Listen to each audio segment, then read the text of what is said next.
আসসালামু আলাইকুম সম্মানিত প্রিয় ভাই বন্ধুরা, আশা করি আপনারা সকলে ভালো আছেন। তো আপনারা ইতিমধ্যে স্ক্রিনে দেখতে পাচ্ছেন বাংলাদেশ ফার্মেসি কাউন্সিল কর্তৃক ৬৪তম সি ক্যাটাগরি যে আপনাদের ভর্তি কার্যক্রম আগামী ৪ এপ্রিল থেকে শুরু হবে।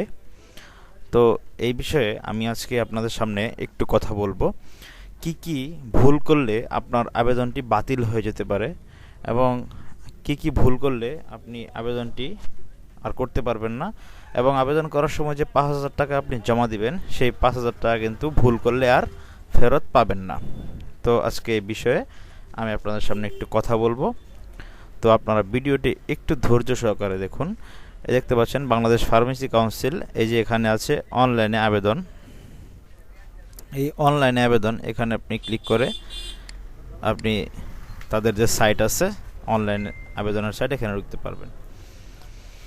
তো এই যে দেখতে পাচ্ছেন অনলাইন অ্যাপ্লাই নাও, এখানে ক্লিক করেই আপনি আবেদন করতে পারবেন। তো এখানে আপনি যদি আপনার আবেদন করার সময় ভুল করে ফেলেন তাহলে তারা আপনাকে সঠিকভাবে নির্বাচন করতে পারবে না, যার ফলে আপনার আবেদনটি বাতিল বলে গণ্য হবে। তো যেহেতু আবেদন করার মিনিমাম ১ থেকে ১.৫ মাস পরে আপনার মোবাইলে SMS এর মাধ্যমে তার রেজাল্ট প্রকাশ করে, তো আবেদনটি যদি আপনি খুব ভালোভাবেই করেন প্রথমে অনলাইনে, তাহলে অবশ্যই আপনি চান্স পাওয়ার সুযোগ পাবেন। তো অবশ্যই আপনি অভিজ্ঞ এবং যারা অনলাইন বিষয়ে ভালো জানে, কোনো দোকান বা যারা ভালো বুঝে তাদের কাছ থেকে আপনি আবেদনটি করতে পারবেন। তো আজকে চলুন আমরা এই বিষয়ে একটু কথা বলি।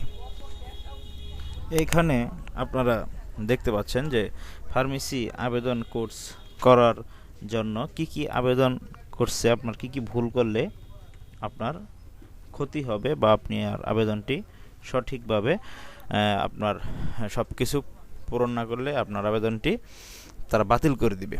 তো দেখুন, প্রথমে হচ্ছে ভুল তথ্য প্রদান। আপনি যদি প্রথমেই আবেদনপত্রে ভুল নাম, আপনার জন্ম তারিখ, শিক্ষাগত যোগ্যতা ইত্যাদি আপনি ভুল দেন, তাহলে কিন্তু আবেদনটি বাতিল হতে পারে। আপনি যদি প্রথমেই ভুল দেন তাহলে অবশ্যই বাতিল হয়ে যাবে। তারপরে দেখেন দ্বিতীয়ত রয়েছে নিয়ম বহির্ভূত ছবি আপলোড। আপনার অবশ্যই নির্ধারিত সাইজ, ব্যাকগ্রাউন্ড বা ড্রেস কোড ইত্যাদি অনুসরণ করে আপনার ছবি দিলে খুবই ভালো হয়। তারপরে দেখেন নির্ধারিত সময়সীমার মধ্যে যদি আপনি আবেদনটা না করে থাকেন তাহলে কিন্তু আবেদন আর গ্রহণ করা হবে না। ডুপ্লিকেট আবেদন, আপনি একবার আবেদন করতে পারবেন। আপনি একজন বাংলাদেশের বৈধ নাগরিক, তার NID কার্ড থাকা একটি NID কার্ড দিয়ে একবার আবেদন করতে পারবে, আপনি কিন্তু সেকেন্ড আবেদন আর করতে পারবেন না। ভুয়া বা মিথ্যা সার্টিফিকেট ব্যবহার, আপনার যে কোনো ভুয়া শিক্ষাগত বা অভিজ্ঞতা সংক্রান্ত কাগজ যদি জমা দেন ভুয়া, তাহলে কিন্তু আবেদন বাতিলের পাশাপাশি আইনগত ব্যবস্থাও নেওয়া হতে পারে। আবেদনের ফি প্রদান না করা, আপনি যদি সঠিকভাবে আবেদন ফি জমা না দেন তাহলে কিন্তু আপনি আবেদনটি করতে পারবেন না। সঠিকভাবে ফর্ম পূরণ না করা, প্রয়োজনীয় সকল তথ্য পূরণ না করলে অথবা ভুলভাবে পূরণ করলে কিন্তু আবেদন বাতিল হতে পারে। বাংলাদেশ ফার্মেসি কাউন্সিলের ওয়েবসাইটে যে নির্দেশিকা দেওয়া আছে, আপনাকে এই নির্দেশিকা অনুযায়ী কিন্তু আবেদন করতে হবে। আপনার কোনো তথ্য, আপনার নাম, ঠিকানা, বাবার নাম, মার নাম, জন্ম তারিখ, শিক্ষাগত যোগ্যতা, আপনার এলাকা, আপনার স্থায়ী ঠিকানা, অস্থায়ী ঠিকানা, আপনার মোবাইল নম্বর, কোনো কিছু কিন্তু গোপন করা যাবে না। গোপন করলেই কিন্তু যদি ভুল থাকে তাহলে কিন্তু তারা ধরে ফেলবে এবং আপনার আবেদনটি বাতিল করে দেবে এবং আপনার ৫,০০০ টাকাও কিন্তু এখানে আপনি আর্থিক ক্ষতির সম্মুখীন হবেন, কারণ এই ৫,০০০ টাকা কিন্তু আপনি আর ফেরত পাবেন না। তো যেহেতু ৫,০০০ টাকা অনেক টাকা, আপনি আবেদনটি অবশ্যই একটি দক্ষ লোক, একটি ভালো অনলাইনের দোকানদারের কাছ থেকে আবেদনটি করবেন, যাতে আপনার আবেদনে কোনো ভুল ত্রুটি না থাকে। সুন্দর ছবি দিবেন, আপনার ভালো ব্যাকগ্রাউন্ড, ভালো ড্রেস, আপনার নির্ধারিত পাসপোর্ট সাইজের ছবি, সুন্দর ছবি দিবেন, তাহলে আপনার আবেদনটি আরও অ্যাট্রাকটিভ হবে। তাহলে এই ছিল আপনার আজকের মতো। যারা ৬৪তম সি গ্রেড ফার্মাসিস্ট কোর্সে ভর্তি হতে চান তারা ৪ এপ্রিল থেকে আবেদন শুরু হবে, আবেদনটি করে ফেলুন।